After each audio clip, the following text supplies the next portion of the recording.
Yang saya hormati rekan-rekan saya mengajar di TPQ Al-Ihsan, yang saya hormati dan yang saya muliakan orang-orang tua santri yang hari ini berhadir di tempat mengaji anak-anak kita ini, dan yang saya cintai dan yang saya banggakan santri-santri saya yang hari ini naik Al-Quran dan khatam Al-Quran.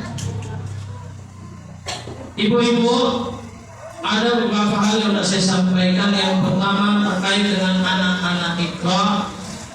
Mereka ini naik Al-Quran bukan tanpa proses.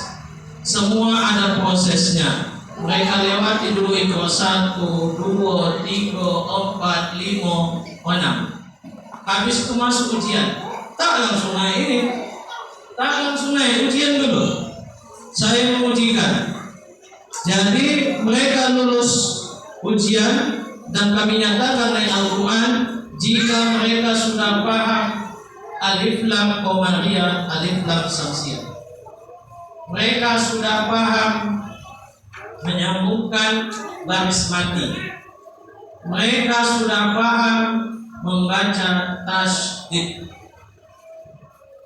Yakin dan percaya saya kalau sudah dibodoh, mereka dapat enak ngajarin Al-Quran. Enak.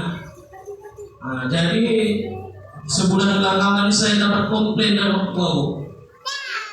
Komplainnya lucu. Biasanya kalau tak naik-naik marah orang tua.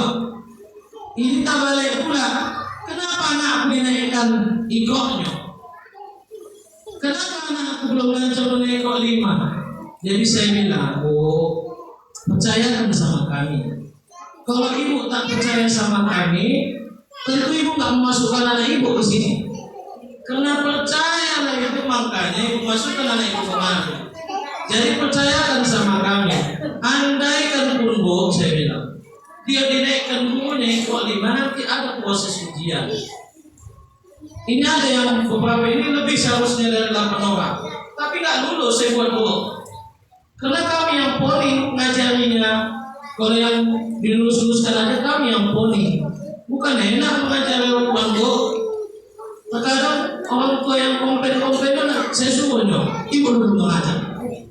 Ibu dulu mengajar macam mana?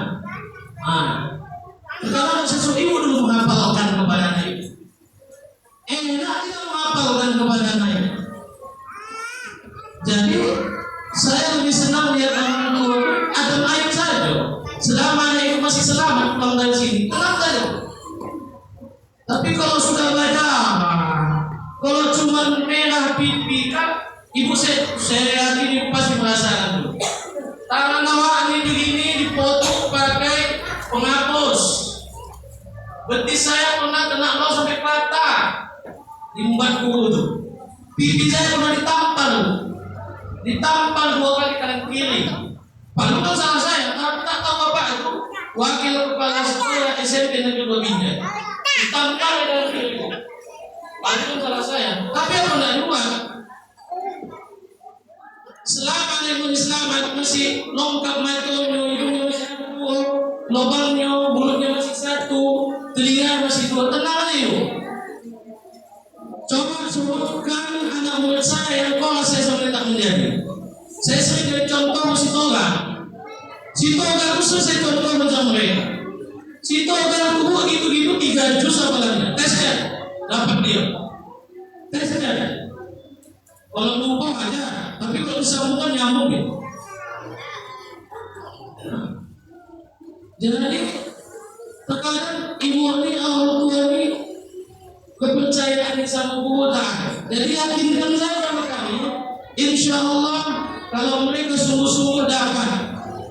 Belum ada alhamdulillah sampai detik ini yang kami naikkan Al-Quran yang tak pandai membaca, yang tak bisa membaca. Alhamdulillah semua bisa, bukannya bisa bu ya. Kalau pandai, kalau pandai. Saya saja mungkin kalau di tes yang ahli betul-betul ahli qiraat masih banyak lagi masalah. Kalau dipandai katanya ada bawahnya. Tapi kalau bisa insya Allah bisa. Jadi mereka nih semua melalui proses tidak asal naik saja. Jadi saya tak bertentu. Kalau orang tua bilang tak naik Al-Quran, udahlah, carilah guru yang ikhlas. Saya nggak marah, nggak marah, nggak kecewa. Carilah guru yang ibu rasa pantas, yang bisa cepat membuat anak kita ini pandai.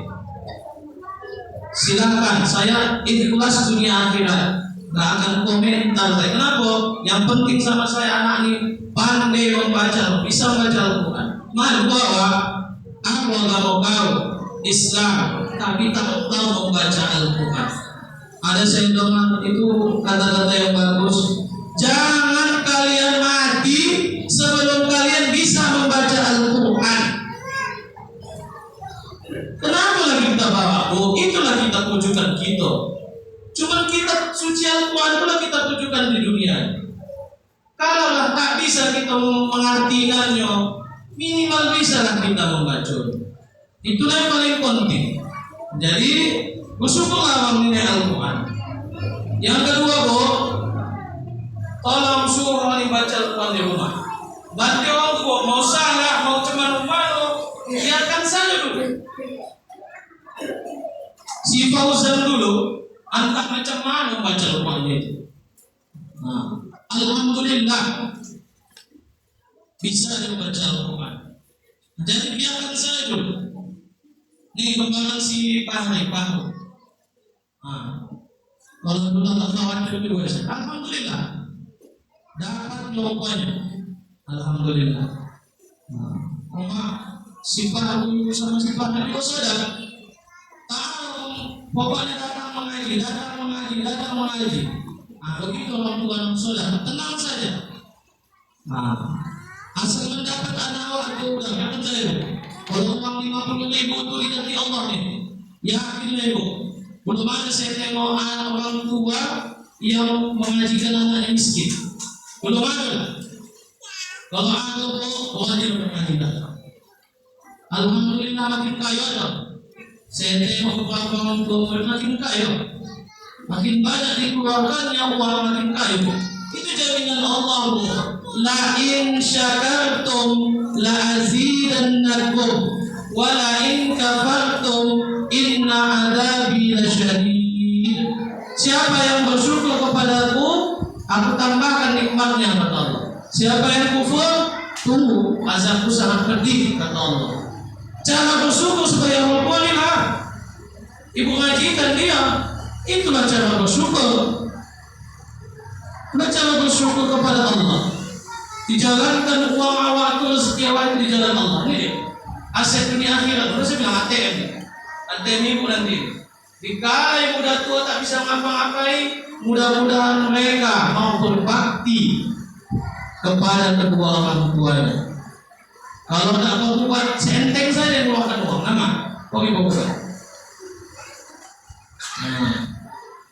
Harapan kita bersama. Jadi suruh mereka membaca Al-Quran di rumah.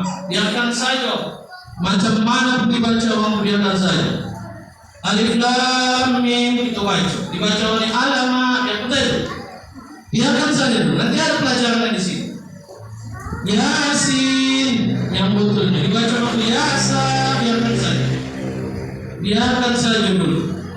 Karena alam bisa, karena biasa, lancar kaji karena diulang.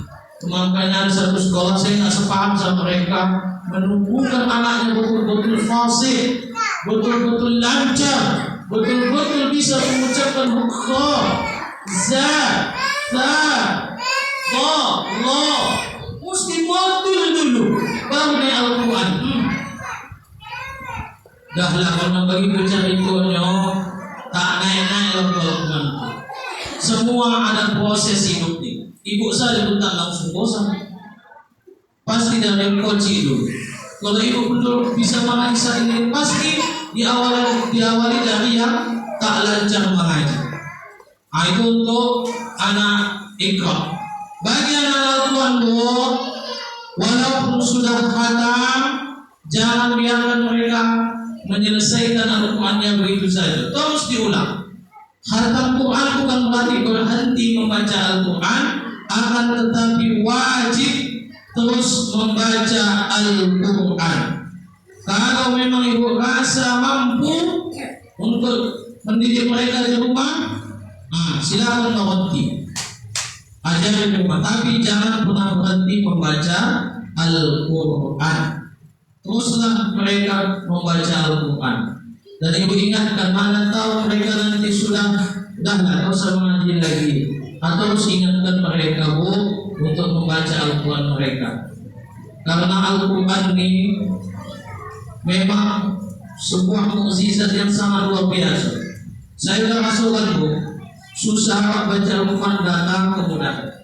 Tak ada kejualan baca Al-Quran datang kemudahan. Saya dulu tahu kalau saya terjumpa ini apa sih dia menurut? Ya Allah ya Tuhanku, sengaja aku membaca Al-Quran ya Allah karena, dan saya mohon kepada ya Allah, kasih aku petunjuk supaya aku bisa mendapatkan rezeki sehingga aku bisa menafkahi anak istriku. Alhamdulillah datang.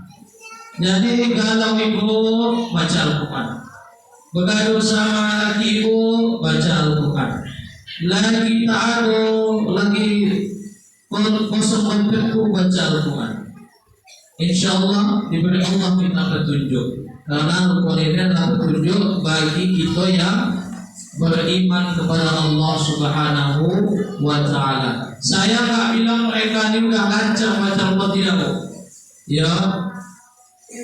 Nggak tahu saya kalau mereka dilepas dari Al-Quran maknanya, apakah mereka masih betul baca Al-Quran, saya nggak tahu. Cuma jadilah untuk membantu mereka supaya tetap bisa membaca Al-Quran dengan baik dan benar. Itu makanya pelajaran tajwid tak pernah lepas nih. Selesai nanti balik lagi, selesai nanti balik lagi, nggak pernah berhenti. Biar ada bosan-bosan lah. Yang lama-lama di sini insya Allah dapatnya, yang tidak ada. Jadi ibu boleh tanya sama murid-murid yang lama, Al-Quran itu kalau sudah selesai dibalikkan lagi. Saya mengawali pelajaran tajwid Al-Quran itu dari alif lam qamariyah dan alif lam syamsiyah. Sampai nanti ke hal-hal yang ghaib dalam Al-Quran. Sampai situ nanti balik lagi. Balik begitu saja lah. Mengapa? Tadi ibu alam bisa karena biasa lancar ngaji, karena diulang. Jadi kepada Allah saya mohon ampun, kepada ibu-ibu sekalian saya mohon maaf jika ada salah kata dan perbuatan. Inilah yang bisa saya sampaikan pada kesempatan ini. Semoga pertemuan kita ini menjadi sesuatu yang berkah dan bermanfaat bagi kita semua. Akhirul kalam, wabillahi taufiq wal hidayah. Assalamualaikum warahmatullahi wabarakatuh.